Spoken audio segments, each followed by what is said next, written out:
जबान ऐसी दृढ़ता को प्राप्त हो जाए, बोलेगी तो राधा, नहीं तो कट जाए। रसनाद्या तव गुण, केवल आपकी बात बोले, नहीं तो ये नष्ट हो जाए। मुझे ऐसी जिह्वा नहीं चाहिए जो आपसे बिलक बात करे।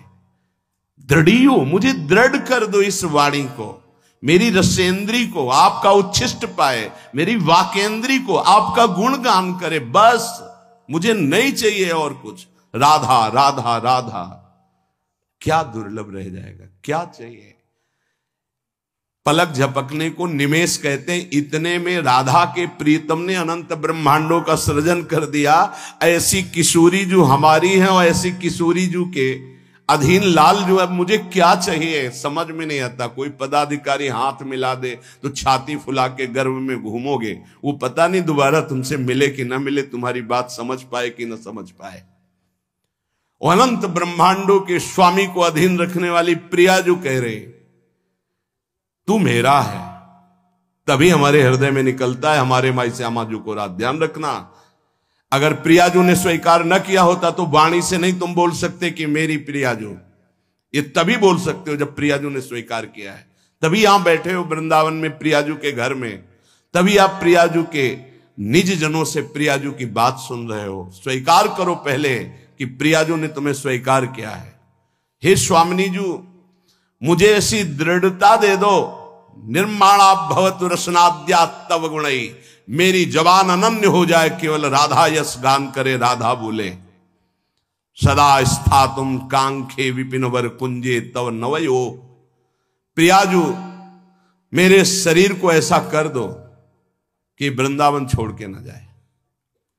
ऐसा रोग दे दो, ऐसी परिस्थिति दे दो, ऐसी घटना कर दो कि वृंदावन से कभी बाहर जाने लायक ही न रहे।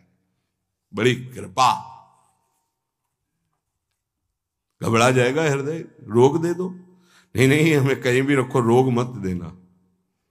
भव रोग तो लगा ही है, उसको तो तुम जान ही नहीं पा रहे, जो तुम्हें बार बार जन्म मरण, कैसा कैसा कष्ट है। जीव मानव योनि में आया, गर्भ में आया, 9 महीना रहा, मर गया, फिर दूसरे गर्भ में गया। क्या दुर्गति है जीव की, समझ पा रहे। मानव योनि में हुआ, ऐसी जगह जन्मा, उठा के फेंक दिया, उठा के फेंक दिया, जैसे कोई डस्टबिन में कूड़ा फेंकता है। क्या दुर्गति है जीव की, समझ नहीं पा रहे। आज तुम विवेकवान हो, बुद्धिमान हो, स्वस्थ हो, प्राप्त कर लो प्रभु को, नहीं कल पछताना पड़ेगा। कुछ काम नहीं करेगा तुम्हारी बुद्धि। जो बहुत बुद्धिमान है ना, यही देख लेना, यही तुम्हारी दृष्टि नहीं है इसलिए तुम्हें दिखाई नहीं दे रहा, दूर से दिखाई दे रहा है।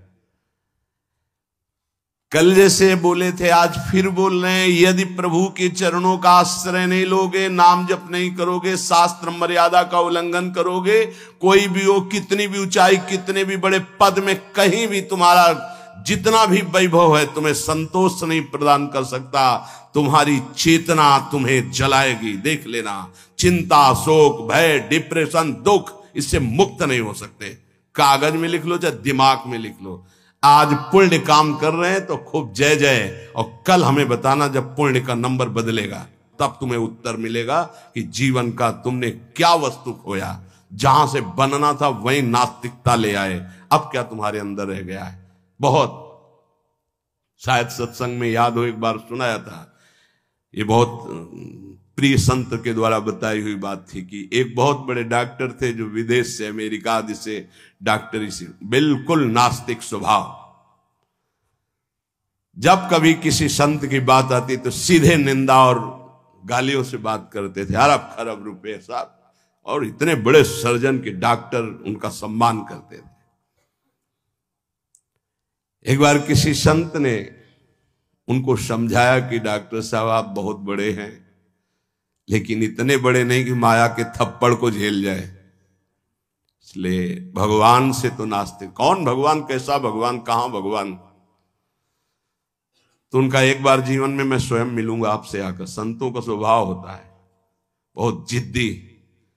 एक बार मैं आपके दर्शन करूंगा आके और आपसे यही प्रश्न करूंगा। आज मैं नोट कर लेता हूं आपका प्रश्न और उत्तर मैं उस समय दूंगा आकर के।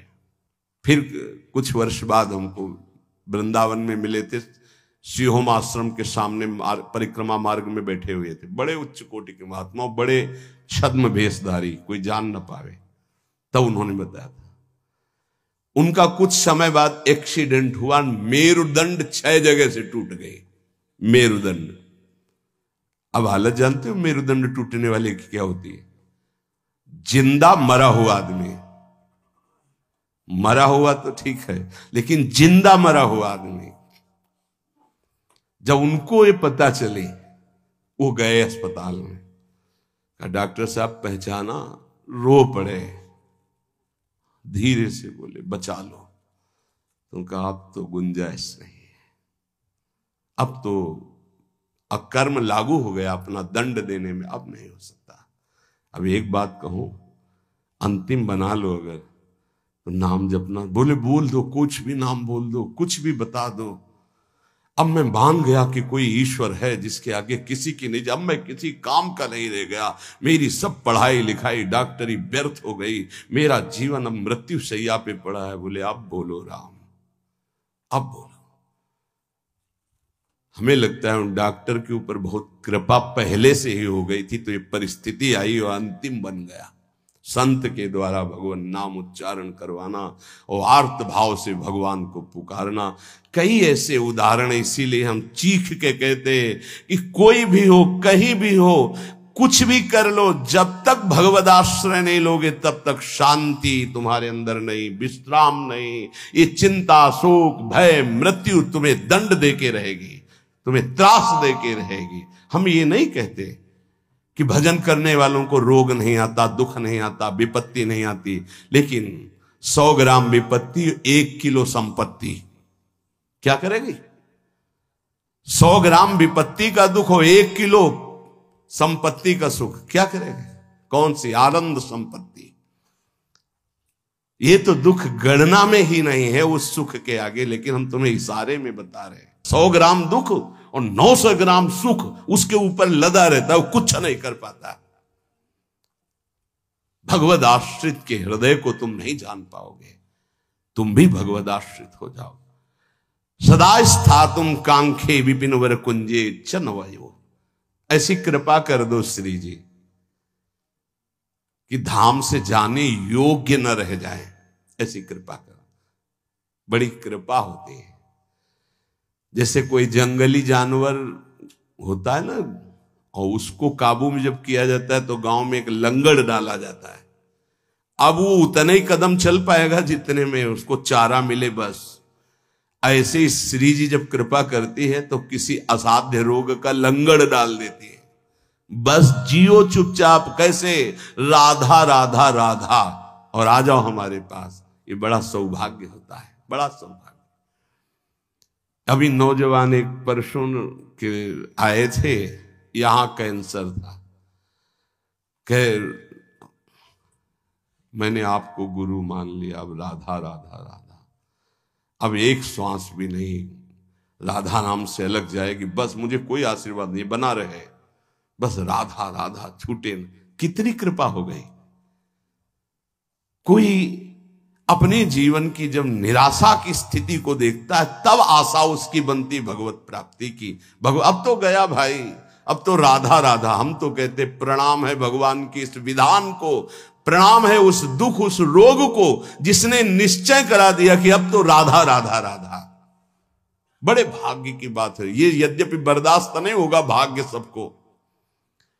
सदा स्थातुम, वृंदावन से न जा पाऊं, आपका आश्रय न छूटे, आपका नाम न छूटे, ऐसी परिस्थिति दे दो।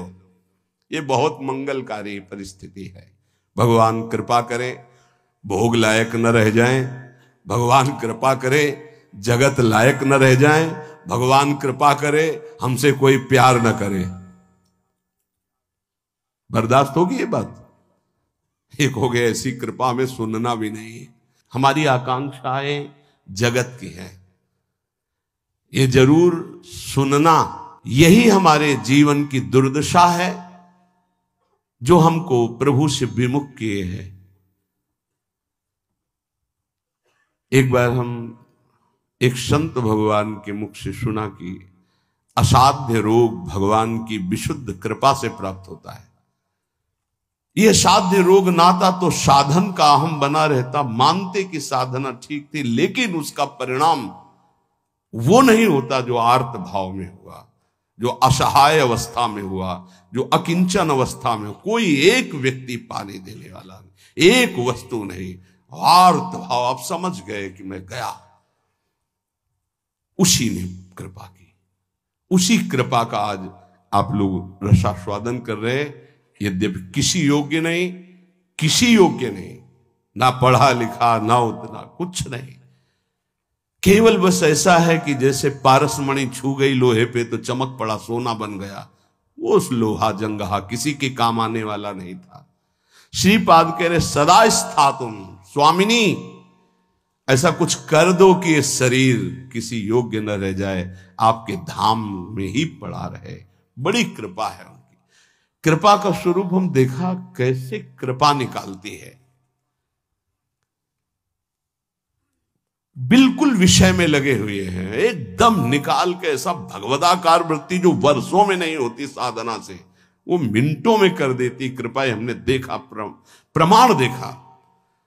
वो अज्ञानी जीव नहीं जानते हैं उस कृपा को। कृपा एक क्षण में भगवत प्राप्ति करा देती, एक क्षण में। साधना तो असाधनों का त्याग करने के लिए होती, कृपा के लिए साधन असाधन कुछ मतलब। बाढ़ आई तो सब बहा के ले गई। ये कृपा बाढ़ है। श्रीपाद कर रहे ऐसी कृपा कर दो कि मेरा जीवन सिर्फ वृंदावन। क्यों वृंदावन में ही? क्यों? ऐसा क्या खास बात है? केवल भगवत प्रेम प्राप्ति वृंदावन से हो सकती है। मोक्ष प्राप्ति तो काशी में भी हो जाएगी। प्रेम प्राप्ति ये वृंदावनेश्वरी। ये हम अपने छाती की बात कहते हैं। अगर तुम समझ पाओ, हमसे पूछो प्रमाण, तो हम इसीलिए छाती शब्द बोला है। यहां जब शरीर छूटता है तो वृंदा सखी, जैसे अभी इशारा हुआ था ना, इसमें निदेशात संप्राप्तो वर युवत युग्मम प्रिवहु। दो सखियों को आदेश किया, सब सखियों को बुला और पुष्पांजलि अर्पित करो। इशारा हुआ वृंदा सखी का, लताओं को इशारा हुआ, झंकृत। ऐसे यहां वृंदा सखी इशारा करती है। ये जीव हमारे तत्काल सहचर्या आती, और जिसने जीवन भर राधा राधा पुकारा है, यहां शरीर छूटता है तो स्वयं श्री जी आती है। ये हम छाती की बात कह रहा हूं, स्वयं श्री जी आती है। क्योंकि कुछ बातें ऐसी होती है जिनकी सामर्थ्य नहीं जबान से कह सकूं, वो छाती में छुपी ही रहती है। इसलिए तुम्हें बात बता रहा हूं। यदि आप किसी योग्य ना होना और आपको लगे कि मुझे भगवत प्राप्ति करनी, तो धाम आके पड़े रहना, भगवत प्राप्ति पक्का। पड़े रहना धाम में। जब आपको लगे कि मेरी क्षमता खत्म हो चुकी, अब मैं किसी काम का नहीं रहा, भगवत प्राप्ति का कोई संभावना भी नहीं मेरे अंदर, तो यहां पड़े रहना, भगवत प्राप्ति हो जाएगी। श्रीपाद करे सुखम पश्ये क्रीड़ाम। अगर आपने ये ऊपर वाला नियम ले लिया, प्रिय त्वाम मामंगी कुरु, प्रिया जो मुझे अंगीकार कर लो, शरणागति प्रदान कर दो मुझे, मैं आपकी शरण में हूं। बहुत कृपालु लाडली है। बहुत प्रतिकूलता कृपा से मिलती है, बहुत प्रतिकूलता। श्री सुधाने जी के बार बार श्लोक, कब ऐसा होगा, कब ऐसा होगा, गायन करके एकदम शिथिलता हुई। तुम मां मंगी करो, मुझे स्वीकार करो, प्रियजन स्वीकार करो। वो शाम जीवन की वो शाम थी जो भगवान कृपा करके हर साधक को प्राप्त हो। हर साधक को, हर जिज्ञासु को, हर प्रेमी को ऐसी शाम प्राप्त हो जिस शाम में विश्राम मिल जाए। हे तू मेरा, मेरे लिए ही तो साधना होती है। मैं जब कह रही हूं तू मेरा, फिर तेरे को क्या चिंता। अब जैसे कोई युवराज पद पर अभिषिक्त हो जाए तो उसे कोई संशय थोड़ी रहता है। ऐसे ही हर समय आनंद मस्ती रहती, भयंकर पीड़ा की स्थिति में भी मन नाचता रहता है, केवल एक बात के लिए कि मेरी स्वामिनी ने मुझे स्वीकार कर लिया। इसीलिए मन से, प्राणों से, रोम रोम से केवल एक बात है, राधा राधा राधा। ये हम किसी पक्षपात की बात नहीं कह रहे, आप मान लीजिए, फिर आप देख लीजिएगा, आप मान लीजिए। बहुत बड़ी बात कह रहा हूं बार बार हृदय से। हमारी स्वामिनी का ऐसा स्वभाव, ऐसा प्रभाव अद्वितीय है, ना ऐसा सुना, न देखा, ना अनुभव किया। सुखम पश्ये क्रीड़ाम प्रणय रस युक्ताम ही युवयो। मैं सुख पूर्वक इस वृंदावन की भूमि में पड़ा पड़ा प्रेम दृष्टि से अपने युगल सरकार की लीला को देखता रहूंगा। गुरु कृपा ही केवलम, गुरुदेव की कृपा से ही ये निष्ठा प्राप्त होती है कि वृंदावन वृंदावन, प्राण वृंदावन, जीवन वृंदावन, सर्वस्व वृंदावन। एक दिन बैठे बैठे हृदय से स्फुरित हुआ था, जो एक दो बार गाया है। ये हृदय की पूरी मनन की हुई बात आपको, जो एक दो बार पद गा करके सबको सुना, ये हृदय से केवल है। ये राधा नाम है जीवन हमारा, राधा नाम प्राण आधार है, राधा नाम है कर्ता विधाता, ये राधा नाम पालनहार है। राधा नाम सबका पूज्य है, राधा नाम का पूजन करे, राधा नाम के ही ध्यान से हम शुद्ध अपना मन करें। राधा नाम के जप ध्यान से प्रेम बढ़ता जाएगा, राधा नाम ही हमें प्रेम में निकुंज तक पहुंचाएगा। इस पूरा जीवन का सार, ये हमारा जीवन है, ये प्राण है, यही हमारा कर्ता, यही हमारा विधाता, विधान बदलने वाला है, यही हमारा सर्वस्व है, यही हमें निकुंज तक पहुंचाएगा। विश्वास कर लीजिए। पड़ा रहूं इस रज में, राधा राधा पुकारता रहूं। कैसी इस रज की महिमा! श्री भट्ट देवाचार्य जी कहते हैं, अगर इस रज के बाहर संपत्ति की तो बात जाने दो, हरि भी खड़े होंगे तो आंख उठा के नहीं देखूंगा। विपिन राज सीमा के बाहर हरिहु को न निहार, रे मन वृंदा विपिन निहार। उपासक सर्वत्र सगुण निराकार की भावना में विराजमान वृत्ति के द्वारा सम हो जाता है। सगुण निराकार जैसे राधा वल्लभ, यह हमारा रूप है आराध्य का, लेकिन मुझे दिखाई नहीं दे रहा, सर्वत्र वही है। हम भावना करते हैं अव्यक्त रूप से, निराकार रूप से, सगुण निराकार। सगुण हमारे प्रभु राधा वल्लभ जी, आकार ये सब हैं, लेकिन इनके अंदर वो विराजमान हैं। यहां से संसार से जीवन मुक्त, अब समिट गई पूरी ममता अपने प्रिया प्रीतम के चरणों में, तब ये प्रेम का प्रादुर्भाव होता है। भगवान से मनाना चाहिए कि हमारी बुद्धि को नष्ट कर दो। ये जो बहुत ज्ञान विज्ञान चलती है बुद्धि, प्रभु बस इसको इतना कर दो कि राधा राधा राधा राधा राधा, बस इतने में स्थित हो जाए, ना कोई तर्क आवे और ना कोई हमारी जानकारी की इच्छा रह जाए। उपासक के अंदर प्रश्न की धरा ही नहीं होनी चाहिए। जो हमको मिला इसके आगे हमको जानना ही नहीं चाहते, उससे सब कुछ प्रकट हो जाएगा। सच्ची मानिए, जीवन में कभी किसी से प्रश्न नहीं हुआ, कभी किसी से, गुरुदेव के सिवा, वो भी उपासना संबंध से। वैसे गुरु कृपा से सब प्रश्नों का समाधान होता है, वो मिलान के लिए। वेदांत कहता सर्वम खलमिदम ब्रह्म, तो प्रेम उपासना क्या कहती है? तो बोले सर्वान वस्तुतया निरीक्ष परम स्वाराध्य बुद्धिर्मम। तो ठीक है, हम इतनी जगह दर्शन करने जाते हैं, सब जगह प्रभु के अलग अलग नाम हैं, रूप वही वंशीधारी हैं, फिर मना क्यों किया जाता है? नहीं, कोई मना नहीं है। तो फिर हम वहां भावना क्या करें? हमारे राधा वल्लभ लाल जब इस कुंज में गए तो ये नाम पड़ गया, इस कुंज में गए। बस जो प्रश्न हमको उपासना संबंधी, बस अपने उपास्य देव में किसी भी तरह का तर्क कभी उपस्थित नहीं हुआ। उपास्य देव की उपासना को पुष्ट करने का प्रश्न,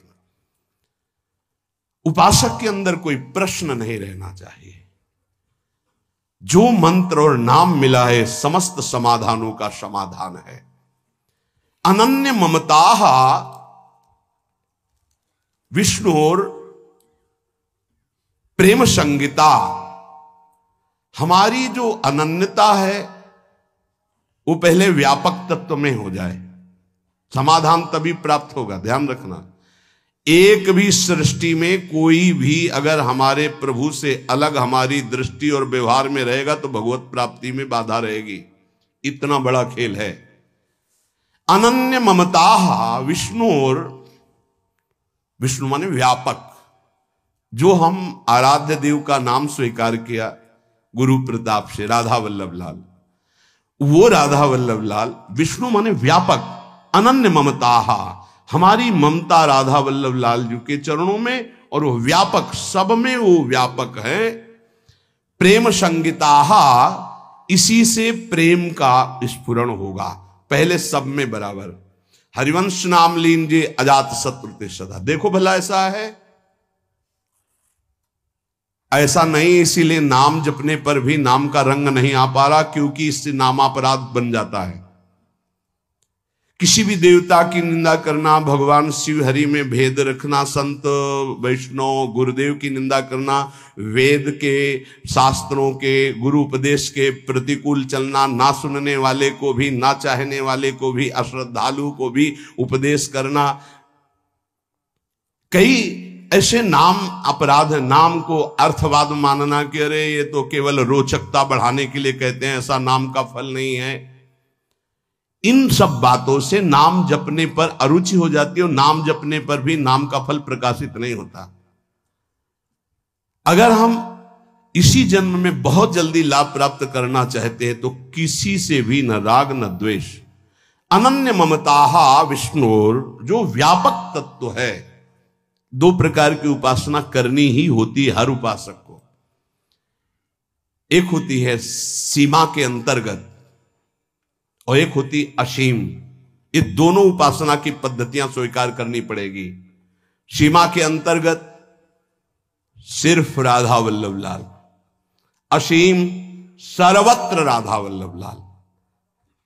यो वृंदावन सीमनी कश्चन घनाश्चर्य किशोरी मणेश, ये सीमा के अंतर्गत। असीम सर्वान वस्तुतया निरीक्ष।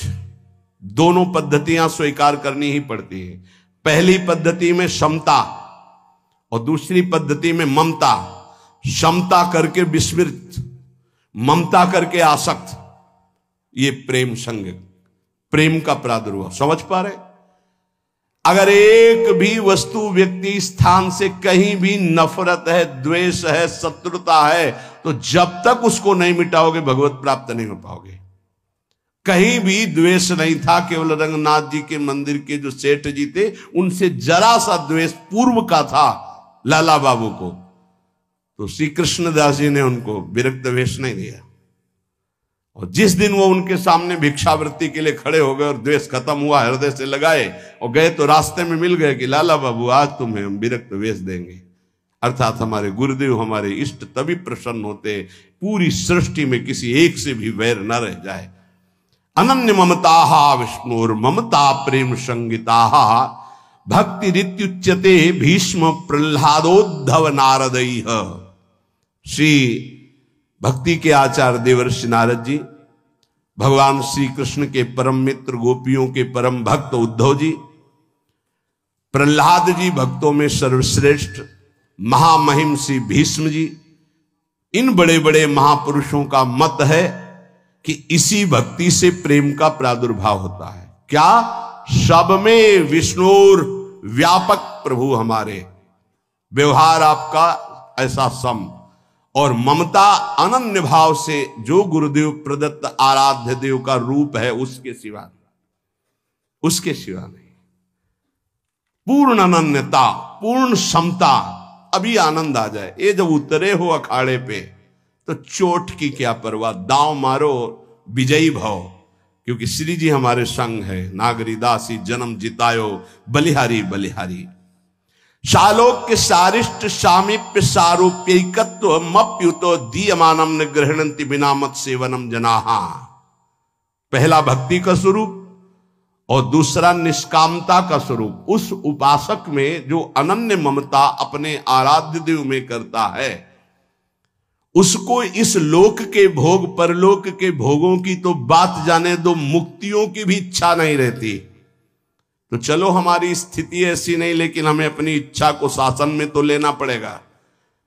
अगर इच्छाएं बढ़ती गई तो तुच्छ इच्छाएं हैं, ये कहां हमें मुक्त होने देंगी, कहां हमें भक्त होने देंगी। जबकि शालोक के भगवान के समान लोक का वैभव प्राप्त हो जाना, जैसे सुदामा पुरी बन गई तो सुदामा जी ने उस पुरी का भोग नहीं किया। पत्नी से कहा तुम ही ने भेजा था, तुम ही इसका भोग करो, हम तो भिक्षावृत्ति से वैसे ही जिएंगे जैसे अपने प्यारे श्री कृष्ण के लिए जीते थे।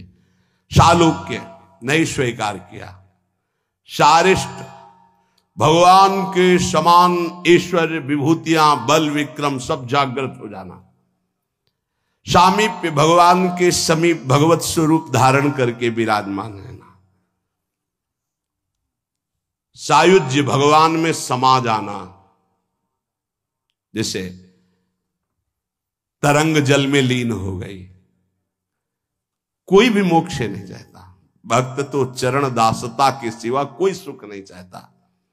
न भगवान के समान रूप धारण करके, भगवान के समान ऐश्वर्य धारण करके, भगवान के समान लोक, भगवान के समान वैभव, भगवान में लीन, ये कुछ नहीं चाहता।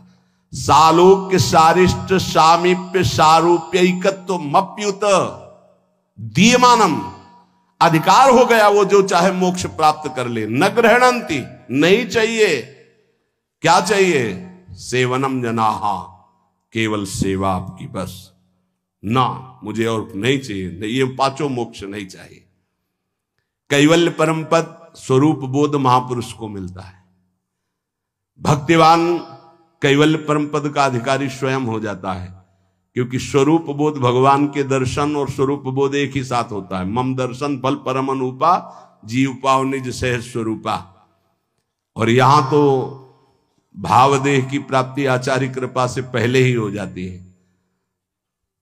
अलग अलग उपासना का खेल है। जैसे भाव से आप भजन कर रहे हो, आपको स्वरूप ज्ञान भी नहीं है, खूब नाम जप कर रहे हो, विकल हो प्रभु के लिए, कोई मैं कौन हूं क्या हूं कोई मतलब नहीं, तो भगवान दर्शन देंगे। जे ही दर्शन देंगे स्वरूप बोध हो जाएगा। प्रेम उपासना में जे ही प्रियाजु से आसक्ति बढ़ती है तो आचार्य चरण भावदेह प्रदान कर देते हैं, वहां स्वरूप पहले ही बोध हो गया। वो केवल परम पद का अधिकार प्राप्त करके उसका त्यागी प्रेम मार्ग में आगे बढ़ जाता है। सच्चिदानंद प्रभु के भजन में कैसे भी लग जाओ, मंगल ही मंगल है। इसके लिए तुम्हें थोड़े दिन यत्न करना जरूरी है, प्रयास करना जरूरी है। प्रारंभ में कहने लगते हैं मेरे से भजन नहीं होता, तो भजन तो सिद्धों से होता है, तुम्हें कैसे होने लगेगा? तुम्हें करना पड़ेगा। लोभ जगाओ सत्य वस्तु की प्राप्ति के लिए, सब कुछ मिल जाएगा। जैसे लोग अज्ञानी लोग कहते हैं तुम कहते हो तो नाम जपने से हमें भोजन मिल जाएगा क्या? तुम चिंता मत करो। तुम्हें अगर विश्वास हो तो जो हम तुम्हें नाम दे रहे हैं राधा राधा, ये अखिल पति भगवान को अधीन कर लेता है। यार भोजन में गिर गए तुम कि भोजन पता नहीं मिलेगा कि नहीं मिलेगा। और हमने ये कभी नहीं कहा कि आप ऐसे हाथ पे हाथ धर करके राधा राधा बोलो। हमने कहा अपने कर्तव्य का पालन करते हुए करो, कर्म करो, पुरुषकायर नहीं बनो। जबान से राधा राधा बोलो और अपने कर्तव्य का पालन करो, सब ठीक हो जाएगा। कर्तव्य कर्म से तुम्हें व्यवहार सामग्री मिलेगी और राधा नाम तुम्हें परमार्थ में बलशाली बना देगा। लेकिन ये अज्ञानी जीव समझते नहीं। एक बार भगवान शंकराचार्य जी आद्य गुरु, वो गंगा के किनारे देखा कि दो मछुआरे ऐसे समाधि लगाए मानो बैठे हो, बड़ी एकाग्रता से। वो बंसी जब डाली जाती है ना ऐसे, और जरा सा हिली तो ऐसे। तो गए भैया कितना समय बैठते हो? बोले सुबह से शाम तक महाराज। क्या मिलता है? महाराज कुछ मछलियां मिल जाती हैं, बेचते हैं, परिवार का पोषण होता है। कितने रुपया मिलते हैं? बोले इतने मिल जाते हैं। बोले ठीक है, इतना रुपया तुम्हें देंगे, भोजन देंगे, वस्त्र देंगे। 4 मठों की स्थापना उस समय हो चुकी थी। चलो मठों में विराजमान हो और नारायण नारायण का कीर्तन करो, बढ़िया भोजन मिलेगा, वस्त्र मिलेगा। महीने में इसके अनुपात से, रोज के अनुपात, मछली मारना बंद करो। चले गए, बैठा करो नारायण नारायण। बैठ गए, उनके सामने तो शुरू किया नारायण नारायण, और जो ही हो गए सो भाग गए। फिर मछली मारने लगे। फिर भगवान शंकराचार्य जी गए और उनका तुम भाग क्यों आए? बोले अपना भोजन और अपना पैसा ये सब आप रखो, हमसे वो नहीं होगा। हमें जो सुख मिलता है मछली मारने में, उन नारायण नारायण। अब वो साधक तो है नहीं। बोले हमको नहीं चाहिए तुम्हारा भोजन और रुपया। समझो, आप खिलवाड़ मत समझे। हर सुख सुविधा प्राप्त होने पर भी मन को रोक पाना, ये बड़े बहादुर हैं, ये बड़े वीर हैं जो श्री जी के लिए अपने समस्त संबंधों को स्वाहा करके और आगे कदम बढ़ा रहे। खिलवाड़ ना समझो।